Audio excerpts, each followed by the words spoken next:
Hello दोस्तों। आज हम लोग देखेंगे जेएसएससी सीजीएल का एग्जाम पैटर्न। क्योंकि किसी भी एग्जाम को देने से पहले हम लोग को उसका सिलेबस और उसके एग्जाम का पैटर्न पता होना बहुत ही जरूरी। तो यहाँ पे चलो हम लोग देखते हैं। सबसे पहले तो मार्क्स कितना होगा। हर एक क्वेश्चन के लिए 3 मार्क्स मिलेंगे। ठीक है, हर एक क्वेश्चन के लिए 3 मार्क्स मिलेंगे और यहाँ पे नेगेटिव। और हर एक गलत क्वेश्चन के लिए 1 मार्क्स कटेंगे, मतलब +3 -1।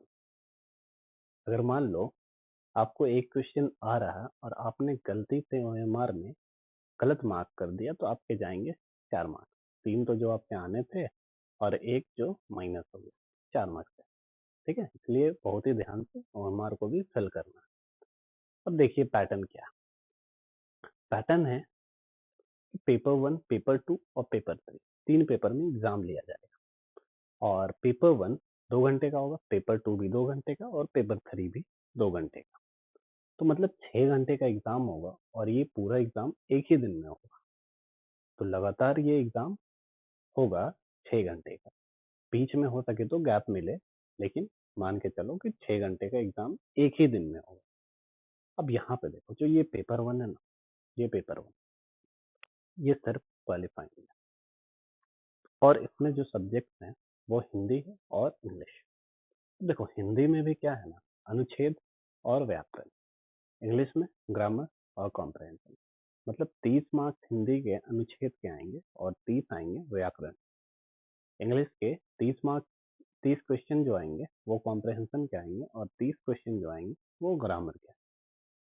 ठीक है, और क्वालिफाई करने के लिए हमें 30% मार्क्स चाहिए 120 क्वेश्चन का। ये कितना बनता है देखो, 36 क्वेश्चन। मतलब हर एक क्वेश्चन के लिए 3 मार्क्स मिलता है।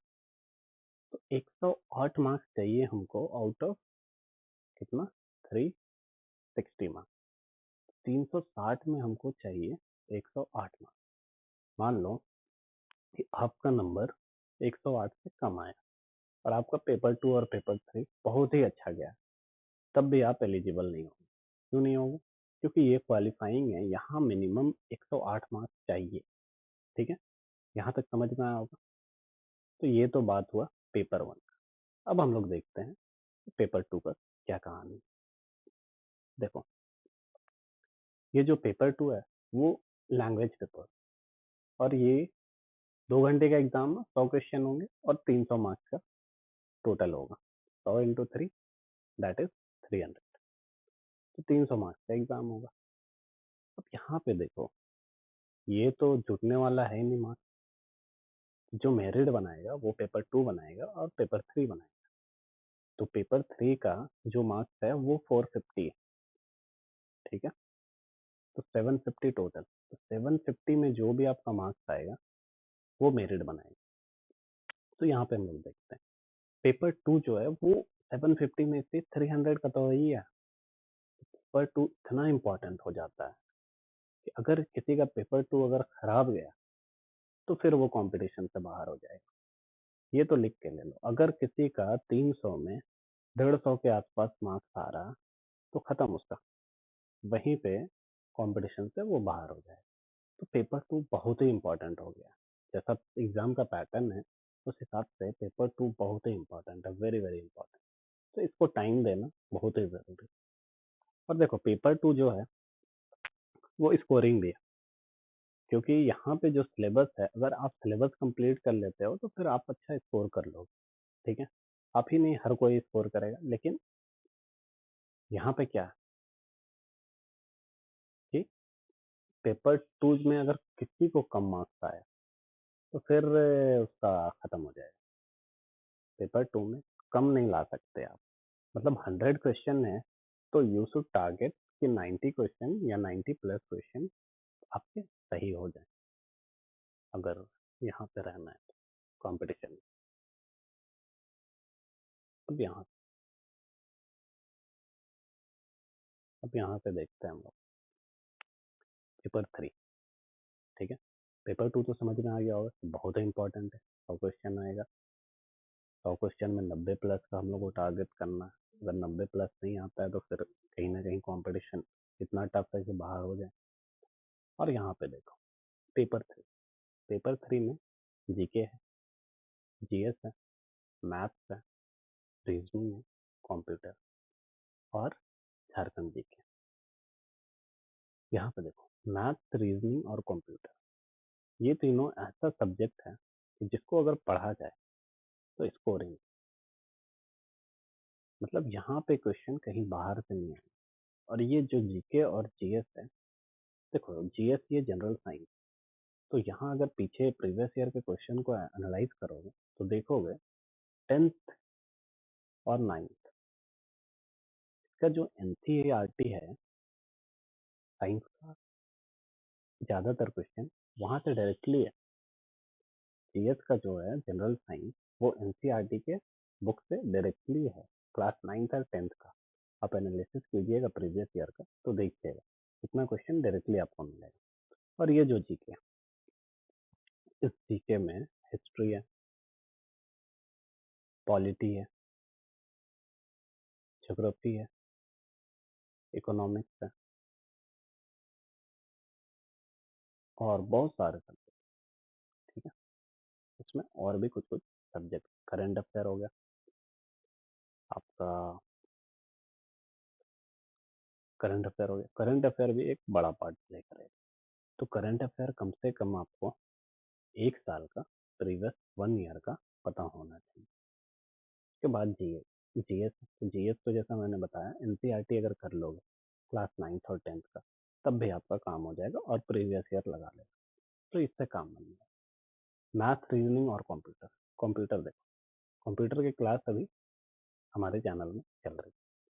तो यहाँ से अगर आप देखोगे तो धीरे धीरे करके आपका सारा सिलेबस कवर हो जाएगा। डेली अगर आप एक भी वीडियो देखते हो तो एग्जाम तक आपका सारा सिलेबस कंप्लीट हो जाएगा, सारा हर कुछ, आपको कहीं जाने की जरूरत नहीं है। तो यही कंप्यूटर का, तो आप लोग निश्चिंत रहिए, तो कंप्यूटर आपको यहाँ से हो जाएगा। बाकी बात रहा झारखंड जीके का, झारखंड जीके के लिए 40 क्वेश्चन आएंगे। अब ये 40 क्वेश्चन स्कोरिंग होता, तो देखो इसको करने का स्ट्रैटेजी क्या हो। ये 40 क्वेश्चन के लिए आप प्रीवियस ईयर क्वेश्चन उठाइए, झारखंड का जितना भी हुआ है, दरोगा का एग्जाम हुआ है, फिर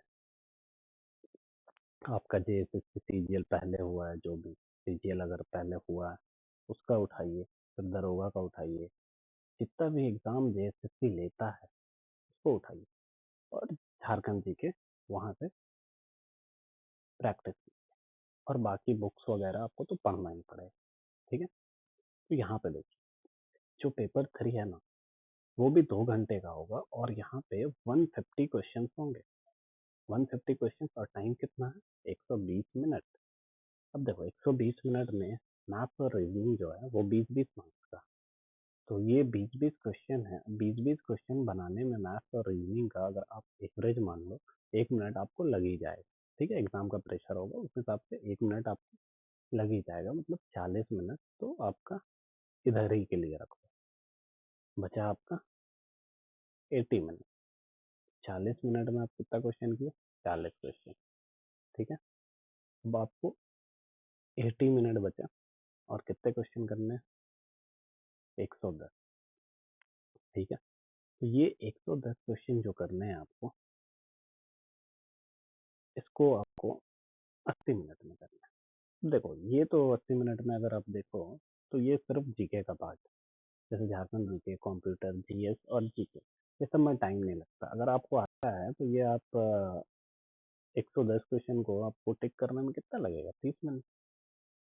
ठीक है, 30 मिनट लगेगा, ज़्यादा से ज़्यादा OMR है तो यहाँ पे आप मान लो कि 20 मिनट और ज़्यादा ही मान लो, 50 मिनट लगेगा।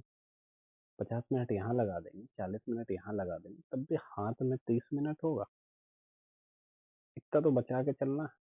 और इस 30 मिनट में हम लोग क्या बना सकते हैं, जो भी डिफिकल्ट क्वेश्चन है मैथ्स और रीजनिंग का, उसको हम लोग जरूर बना सकते हैं यहाँ पे। ठीक है, तो यही है तो आपका सारा सिलेबस। अब देखिए, ये तो हो गया स्ट्रैटेजी। इसको करना कैसे? जैसे मैंने आपको पहले ही बताया कि अगर सिलेक्शन चाहिए तो कंपटीशन बहुत ही टफ। सिलेक्शन चाहिए तो आपको पेपर 2 पे ध्यान देना पड़ेगा। अगर पेपर 2 में 90 प्लस का टारगेट नहीं है तो फिर आप कंपटीशन से बाहर हैं। तो पेपर 2 आप ऐसा पढ़िए कि आपका 90 प्लस बन जाए। इतना टाइम देना, ज़्यादा से ज़्यादा टाइम आप यहाँ दें। पेपर 2 में आप ज़्यादा से ज़्यादा टाइम दीजिए। और देखिए, जिनका मैथ्स कमज़ोर है उनके लिए क्या है, उनके लिए मैं एक स्ट्रैटेजी स्ट्रैटेजी बना के लाऊंगा, ठीक है, कि वो कैसे कर सकते हैं। तो जिनका मैथ्स कमज़ोर है उन्हें क्या करना होगा, कैलकुलेशन पे ध्यान देना पड़ेगा। कैलकुलेशन तो पहले क्या करना होगा, टेबल याद करना होगा। टेबल याद करना होगा कम से कम 20 तक। फिर स्क्वायर्स याद करना होगा 1 to 30 तक, और क्यूब 1 to 20 तक। अगर इतना याद कर लेते हैं, अगर आपके दिमाग में इतना चीज़ है तो फिर आपके लिए मैथ्स बहुत ही आसान हो जाएगा, जेएसएससी लेवल का। ठीक है, तो इसके लिए मैं एक डिटेल स्ट्रैटेजी लेके आऊँगा और मैथ्स की कुछ क्लासेस भी मैं लेके आऊँगा। ठीक है, तो इस वीडियो में इतना ही। अगर कोई डाउट होगा तो फिर कमेंट करके पूछ सकते हैं।